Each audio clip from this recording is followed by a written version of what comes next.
अविनाश कुमार जी, बिहार से। राधे राधे गुरुदेव। गुरुदेव, आपने एक बार सत्संग में बोला था कि जो मनुष्य एक बार वृंदावन आ जाता है उसका दोबारा जन्म नहीं होता। प्रभु, मैं तो अधम, मैं बहुत गलत कार्य किया हूँ और राधा राधा नाम भी जप करता हूँ, परंतु मेरे अंदर एक ठसक बैठ गई है कि मैं जैसा भी हूँ अपने राधा रानी का हूँ और मुझे श्री जी की ही प्राप्ति हो। गुरुदेव, मैं आपसे जानना चाहता हूँ कि क्या मुझे। हाँ, इसमें थोड़ा एक सुधार करना है कि जैसे हम भूल से गलत मार्ग में जा रहे थे, अब हम सही मार्ग में आ गए, तो हमारे कदम गलत मार्ग की तरफ न जाए। अब लो नशानी अब ना नशे हो। हाँ, मन तो देखो, मन तो समस्या सबकी है। मन हमारा गलत मार्ग में जो गया है वो बार बार प्रलोभन देगा, लेकिन अब हमको नहीं जाना है। जैसे आपने कहा हम ठसक ला रहे हैं कि हम राधा रानी के, तो हम उसी ठसक से हम कहें कि अब हम नहीं पिएंगे, अब हम गंदा भोजन नहीं करेंगे, अब हम व्यभिचार नहीं करेंगे, तो जबरदस्ती कौन करा लेगा? मन हमारा जब उस तरफ जाता है तो हम उस तरफ ना जाएं, उस तरफ से रोकें, क्योंकि वो गलत है तो हम रोक सकते हैं। ऐसा नहीं कि नहीं रोक सकते। देखो, आपने रोका कि नहीं रोका? आप पीछे कह रहे हैं कि हमसे गलतियां हुई, अब हमने गलतियों का सुधार किया, तो रोक पा रहे हैं ना। फिर भी मन उधर जा रहा है, फिर भी मन उधर की तरफ आकर्षित करता है, उसे बार बार रोकते रहो तो एक दिन मन आपके अधीन हो जाएगा और आपका एक प्रश्न खत्म हो जाएगा। किसी के प्रति गलत सोच रहे थे। सोचना उतनी खास बात नहीं है, क्रिया ना होने पावे। सोचने में तो स्फुरणा हो सकती, किसी के भी, हमारे भी हो सकती है, आपके भी हो सकती है, लेकिन क्रिया ना होने पाए। क्रिया होने पर सोचने का दंड नहीं है। कलिकर एक पुनीत प्रतापा, मानस पुण्य और हो ही नहीं पापा। सोचने का दंड नहीं है, पर सोच क्रिया में ना उतरने पाए, इतनी चतुरता रखो तो धीरे धीरे सोच भी खत्म हो जाएगी। जैसे मन सोच दे रहा है, आप उसका प्रयोग नहीं करोगे तो देना कम कर देगा, फिर देना बंद कर देगा। जैसे आपको कोई गाली दे, रोज आप उसके दरवाजे से निकलो और आपको बुरा ना लगे, तो 10-5 दिन तो प्रयास करेगा, जब आपको बिल्कुल ही बुरा नहीं लगता तो देना बंद कर देगा। ऐसे ही मन गलत सलाह देता है और हम विवश हो जाते हैं, गलत सलाह क्यों दे रहा है? क्यों? क्योंकि हम उससे चिपके हुए हैं, उससे अपनापन माने हुए हैं, तो वो फिर आपको अधीन करके गलत क्रिया करा देता है। अगर गलत सलाह दे रहा है, आप तटस्थ होकर देखते रहिए, उसकी बात मत मानिए, धीरे धीरे सलाह कम कर देगा और फिर धीरे धीरे आपके अधीन हो जाएगा। प्रभु जी, बैठ के कभी नाम नहीं जप करते हैं जैसे कहीं कोई जरूरी नहीं। ठाढ़े बैठे परे उताना, कबीर कायम रहे ठिकाना। खड़े हैं, चल रहे हैं, बैठे हैं, सोए हैं, जैसी भी स्थिति में हमारे नाम चल रहा। खास बात नाम चलना, बैठने उठने से यहाँ मतलब नहीं। यहाँ कोई अष्टांग योग का हम आराधन थोड़ी बता रहे हैं, नाम जप का। चल रहे हैं, चलते फिरते, उठते बैठते, सोते जागते, खाते पीते, हर समय नाम स्मरण करते। तुम्हारा जन्म नहीं, ये तो ठाकुर जी के हाथ है ना। ये तो ठाकुर जी।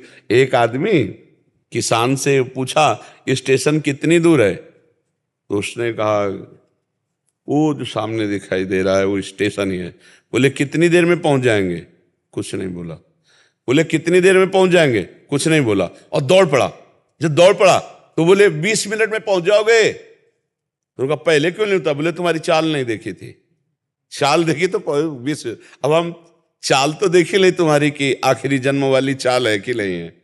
अब तुम चलो ऐसी चाल तो भगवान आखिरी जन्म कर देंगे, तो फाइनल उनके हाथ में। विश्वास रखो, निरंतर नाम जप करो, कोई पापाचरण ना करो, आखिरी जन्म है, मान लो ऐसा। नाम जप तो बहुत कम होता है, लेकिन उनके आश्रम से नाम जप नहीं छूटना चाहिए। भगवान का नाम जप, मान लो हमारा पता नहीं कौन सी श्वास आखिरी हो, अब राधा बोले शरीर छूटा तो श्री जी मिल गए। अरे जब नारायण बोल करके पुत्र के बहाने पुकारा अंतिम समय, तो भगवान के पार्षद आ गए, उन्हें भगवत प्राप्ति हुई है जामिल को। तो हम राधा बोलेंगे, कृष्ण बोलेंगे, तो हमें भगवत प्राप्ति क्यों नहीं हो जाएगी? नाम जरूर जपना। आश्रय का मतलब है स्मरण। अगर भगवत विस्मरण हो गया तो फिर आश्रित कहाँ रहे?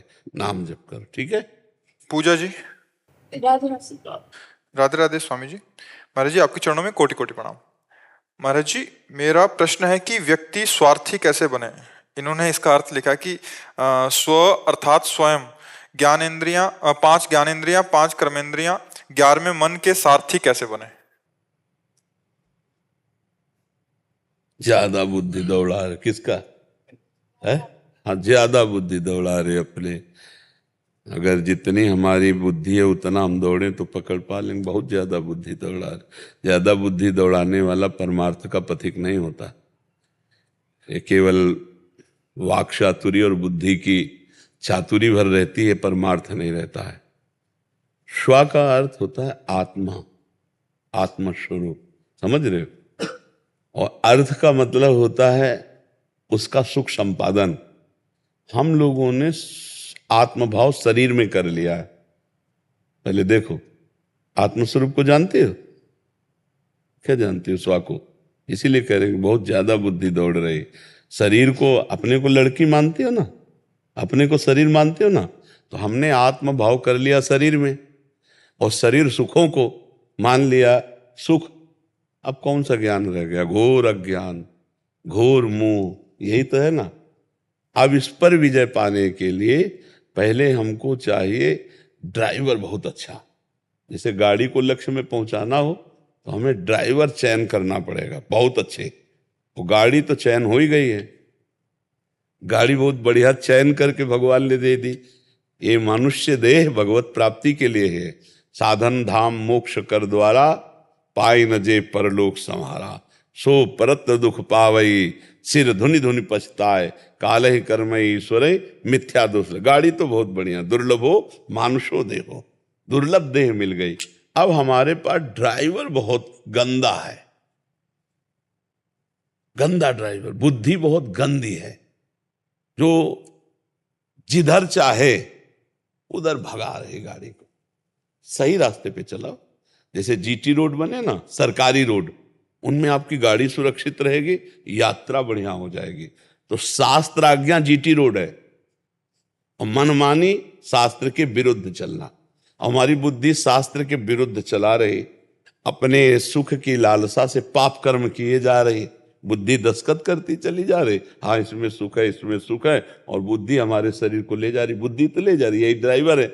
ये सुधरनी चाहिए, और इसके सुधरने के लिए राम जी ने कहा है, ईश भजन सारथी सुजाना।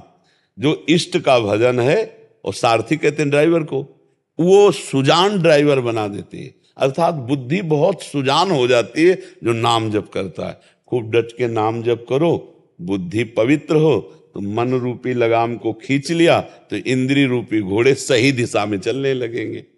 पर ये ज्ञान अभी अधूरा है, क्योंकि आत्मस्वरूप का जब तक परिचय नहीं मिलता तब तक ज्ञान। अपने लोग क्या था, सुन सुना के ऐसे प्रश्न करते हैं, अभी बच्चा हो, अभी नाम जप करो, ऐसे दोस्तों का संग न करना जो तुम्हारे चरित्र को बिगाड़ने वाली बातें, गंदी बातें दिखाएं, गंदी बातें बोले, चाहे वो लड़की हो चाहे लड़का हो। गंदी बातें देखने में से, गंदी बातें सुनने से हमारा गंदा चिंतन होता है, और हमसे फिर गंदी क्रियाएं होती, फिर परमार्थ की बातें करना बहुत दूर की बात हो गई, फिर वो सब केवल दम्भ नाटक होता है। तो इसलिए अच्छे बच्चे बनो, चरित्र पवित्र, संग पवित्र, नाम जप से बुद्धि पवित्र, और अपने माता पिता के अनुकूल रहकर पढ़ाई को भी भगवान की पूजा मानो और आगे बढ़ो। पहले इतना चलो, फिर आगे प्रश्न कर लेना, ठीक है? चरित्र पवित्र, संग पवित्र, और नाम जप, माता पिता के अनुकूल चलो। अभी देखना आगे जीवन कैसा हो जाएगा, फिर प्रश्न कर लेना, ठीक है? दयाशंकर जोशी जी, शेरवंश महाराज जी, आपके चरणों में दंडवत प्रणाम। महाराज जी, आपकी कृपा से सत्संग और एकांतिक वार्तालाप पिछले 4 वर्षों से श्रवण कर रहा हूँ, और जब भी समय मिलता है सत्संग फिर से सुनता हूँ। दास का प्रश्न है कि प्रारंभ 1 वर्ष तक राधा नाम जप में प्रीति और संसार से वैराग्य हो जाना, लेकिन अब भगवत प्राप्ति जिज्ञासा कम हो जाने के कारण नाम जप में निरंतरता नहीं हो पा रही। पहले मोबाइल से सत्संग सुनता था, लेकिन अब कभी महाभारत की कुछ छोटी वीडियो देखी, कभी रामायण की, कभी भजन कीर्तन सुन लिया, कभी समाचार सुन लिया। महाराज जी, अभी ये प्रीति कम क्यों हो रही है? अभी मन की ही दशा पे हो, अभी अध्यात्म की दशा में थोड़ी हो, मन की दशा में हो। मन आया तो अध्यात्म देख लिया, मन आया तो संसार देख लिया। मन है, इसकी बहुत दशाएं होती। कबहू मन रंग तुरंग चढ़े, कबहू मन सोच करे धन का, कबहू मन नारी प्यारी लगे, कबहू मन त्याग चले बन का। इसकी तरंगे हैं, इन्हीं की तरंगों को मार ले तो बस हो गया भजन। मन की तरंग मार ले बस हो गया भजन। ये जो बार बार इधर उधर नहीं, सत्संग सुनाओ, नाम जप करो और नियम पूर्वक रहो। ऐसा नहीं कि कभी सीरियल, कभी नौटंकी नाटक, कभी संसार, कभी ये तो आपको घुमा रहा है। एक दोस्त तो किसी से कुछ नहीं होती है, मैं बात करना व्यस्त में ज्यादा मतलब, फिर क्यों? फिर पता नहीं अचानक कैसे अचानक नहीं, माया तो अपना प्रभाव दिखाएगी। मन ने सिखा दिया कि भगवान तो कृपा, लाली लाल तो कृपा से मिलेंगे। और नहीं तो ये नहीं सुना कि कृपा किसके ऊपर होती? मन क्रम वचन छाण चतुराई, भजत कृपा करी है रघुराई। कायर पुरुष के आगे कृपा थोड़ी होती, बेविचारी पुरुष पर कृपा थोड़ी। रात दिन भजन करो, रो चिल्लाओ भगवान के प्रति, तब वो कृपा करेंगे और आप दर्शन दे देंगे। बिना भजन के भगवत प्राप्ति हो जाएगी क्या? चिंतन का प्रयास किया, करते करते करते फिर वो नाम जब भी देखो, हर सालाना छमाही परीक्षा स्कूल में होती ना, आप फेल हो गए। आप साल भर भजन किए और इसके बाद माया ने प्रश्न किया, आप फेल हो गए और आप भटक गए। अब फिर चलो लाइन में। जितना रिंच कसता जाए उसको ढीली ना रखे, यही माया का खेल है। वो ढीली करवा देगी। बारी मथे घृत हो ये बरु, सिकता ते बरु तेल, बिनु हरि भजन न भवतरी, यह सिद्धांत अपेल। बिना भगवान का भजन किए भगवत प्राप्ति नहीं हो सकती। चाहे बालू पेलने से तेल निकल आवे और पानी मथने से घी निकल आवे, असंभव भी संभव हो जाए, लेकिन बिना भजन के भगवत दर्शन, भगवत प्राप्ति नहीं होती। भजन करना ही कृपा है। ऐसे थोड़ी कि भजन छोड़ दिया कृपा से भगवत प्राप्ति हो जाएगी। ये किसने कह दिया? जैसे चलता चलता ही लोगों से बात करने का लोगों से बात छूट जाता है उसमें। लोगों से बातचीत जब की जाती है, कोई भी कार्य, तो हमारा जैसे आंतरिक चिंतन नाम है, तो हम राधा तुम्हारे दिमाग में लिख रहे हैं, राधा माइंड में तुम्हारे सामने लिख रहे हैं, तुम्हारे मुख में लिख रहे हैं। हमारे माइंड में राधा, तुम्हारे सामने राधा। अब हम बात कर रहे हैं आपसे, हमारा नाम छूट ही नहीं रहा। हम गौर से आपको नहीं देख रहे हैं, लेकिन हम आपको नहीं देख रहे हैं, हम अपने लक्ष्य को देख रहे हैं। असल में एकाग्र होना पड़ता है तो कुछ हो जाए। तो संभाषण क्या हम बिना एकाग्र हुए कर रहे हैं क्या? संभाषण बिना एकाग्र के प्रश्न उत्तर हो जाएंगे क्या? तो फिर क्या युद्ध बिना एकाग्रता के होता है क्या? भगवान करे मामन स्मर युद्ध च, स्मरण करते हुए युद्ध कर। तो तुम्हें थोड़ा कमजोर मन कर रहा है, आप कमजोर मत हुई, आप बलवान हुई। आप राष्ट्र सैनिक हैं, भगवान के भक्त भी हैं, तो नाम जप करते हुए राष्ट्र सेवा और भजन में लगी। ठीक है, इधर उधर मत फैलाइए, नहीं तो मन है फैला देगा, बहुत फैला देगा। इतना गंदा दिखाने लगेगा, इतना गंदा सोचाने लगेगा कि आपका सब छूट जाएगा। यही तो भगवान की माया है, यही भगवान की माया है। कि लास्ट